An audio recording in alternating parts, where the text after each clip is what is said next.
Hey man, if you've ever dealt with an avoidant, you already know the game. They pull you close just long enough to make you hope, then disappear the second things start feeling real. They crave intimacy, but they're terrified of it. They act cold, detached, indifferent, but underneath that mask is fear. And here's the secret no one tells you: the only thing that truly makes an avoidant anxious is silence from the person they thought they controlled. When you stop reacting, when you stop chasing, when you stop making them the center of your world, their emotional armor starts to crack. Avoidants thrive on control. The more you try to fix, explain, or reconnect, the safer they feel, because your chasing confirms their power. They need to know that you still care, that you're still affected, that you're still waiting. That's why they test you, pulling away, going quiet, acting indifferent, not because they don't care, but because they need to feel safe from the vulnerability your presence triggers.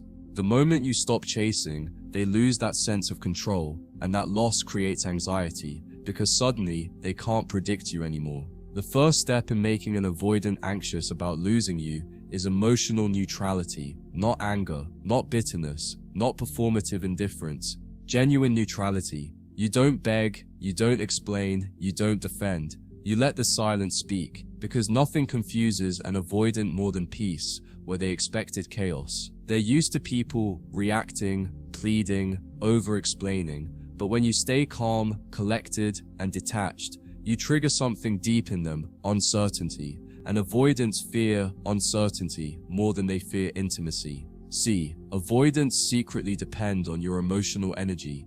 They might act like they don't need it, but it's what keeps them stable. Your attention anchors them, your reassurance soothes them. When you withdraw it, their emotional system collapses. They'll pretend not to care, but internally, the silence starts echoing. They start wondering if they miscalculated, if you've finally seen through them, if you've moved on. That anxiety grows louder each day you don't react. And that's when they start checking your social media, rereading your messages, asking mutual friends about you, all while pretending they don't care. What makes an avoidant anxious is not your presence, it's your absence, because absence removes their illusion of control. As long as you're there, they can push and pull, withdraw, and return, knowing you'll always be emotionally available. But once you disappear, calmly, quietly, without explanation, they're left with their own thoughts. And those thoughts turn into panic, because the truth they've been avoiding finally catches up. They might have lost someone who actually understood them. Avoidants crave emotional safety, but they also fear it. When someone truly sees them, it threatens the identity they built around independence. They've convinced themselves they don't need anyone, so when you stop showing up, they can't admit how much they notice it.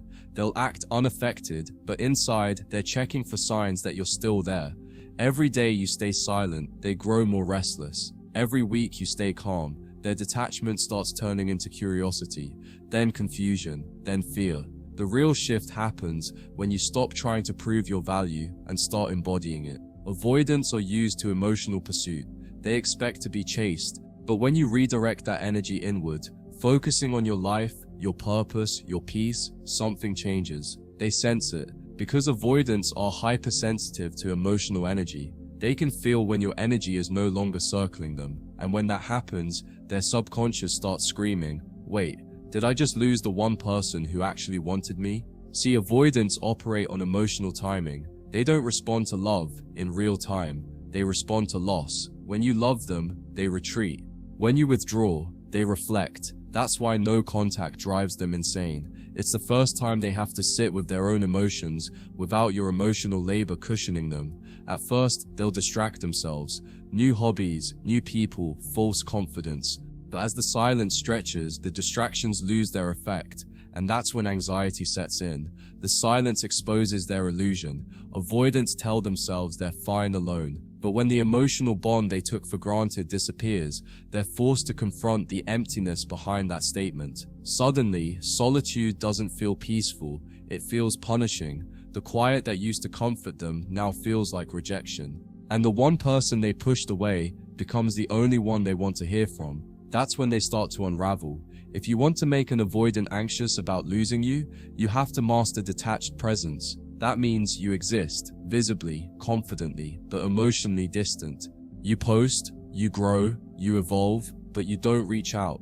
You don't explain your silence, you don't justify your peace. You let them see what life without their games looks like. You become the calm after the storm they created, and trust me, that calm will haunt them. Because for an avoidant, calm equals closure, and closure terrifies them. They thrive in unfinished stories, in open loops, in emotional ambiguity. The second you seem genuinely at peace, they lose their grip. They start wondering who replaced them, who gave you the validation they thought you'd need from them. That anxiety eats at them because it flips the dynamic. For once, they're the one overthinking, not you. Avoidants are emotional control freaks. They spend their lives managing intensity by withdrawing from it. But when you stop giving them emotional reactions, they have no data to work with. They can't measure your interest, can't predict your behavior, can't manipulate your feelings, and that loss of predictability is their biggest fear, because it threatens the illusion of control they've built their whole identity around. To make an avoidant anxious, you don't chase, you mirror their energy with stability. If they withdraw, you don't pursue, you observe.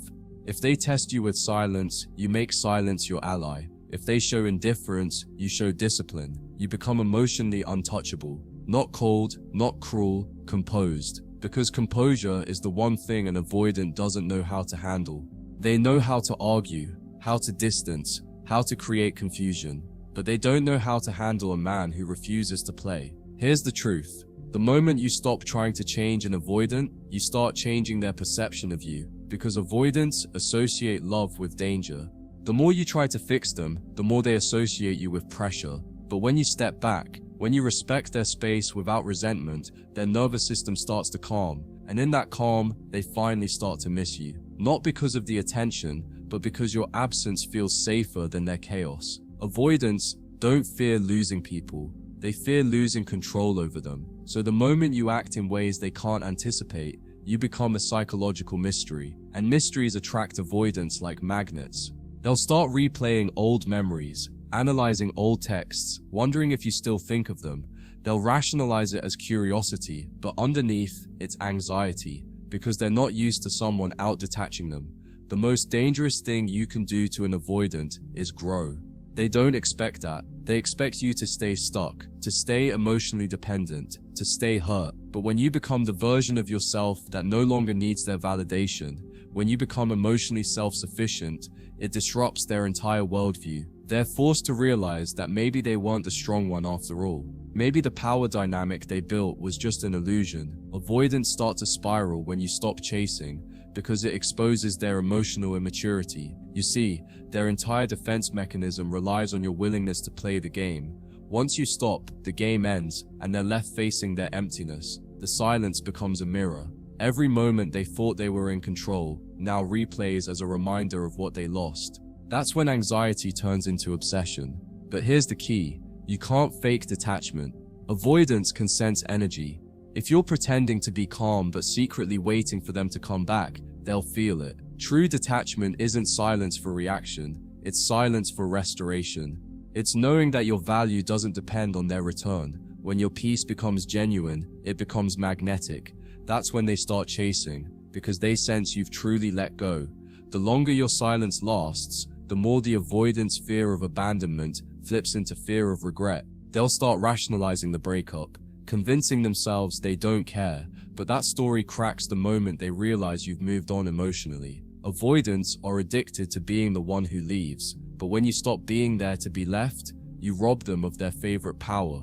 And that reversal creates panic. You'll know they're anxious when they start reaching out indirectly. Random texts, nostalgic comments, subtle social media engagement, all disguised as casual contact. But don't take the bait. Their first outreach isn't about reconciliation, it's about reassurance. They just want to know they still exist in your mind.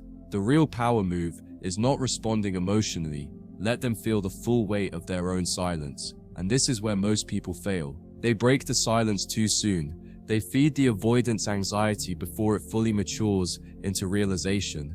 You must let them sit in their discomfort long enough for it to transform into introspection, because avoidance only awakens through absence. You can't talk them into awareness, they must feel it. The silence you hold becomes the teacher they never had. Eventually, the anxiety turns into humility. When they finally realize you're not coming back out of need, something inside them breaks. That false confidence, that emotional detachment, it collapses because your silence didn't punish them, it revealed them, it showed them how fragile their control was. And in that moment, they start longing not for your attention, but for your presence. And here's the beautiful irony. The only way to make an avoidant miss you is to stop trying to be missed. The moment you release attachment, you regain attraction. Because love isn't about pressure, it's about polarity. Your calm creates the tension their chaos craves.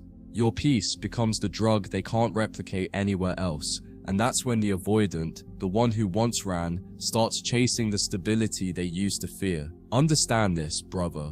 Your silence is not a game, it's a mirror. It shows the avoidant what life feels like without your warmth, your patience, your energy. It makes them realize that emotional distance isn't freedom, it's isolation. And that realization doesn't happen overnight. It happens slowly, painfully, in the quiet hours when their distractions stop working and their ego runs out of excuses. So stop chasing what's meant to come back when it's ready. Make an avoidant anxious, not through manipulation, but through mastery, through calm, silence, and evolution. Because the moment you stop being reactive, you become magnetic. The moment you stop explaining, you become mysterious. And the moment you stop trying to make them stay, that's when they start fearing your absence more than they ever feared intimacy. That's how you win, not by playing harder, but by walking away softer.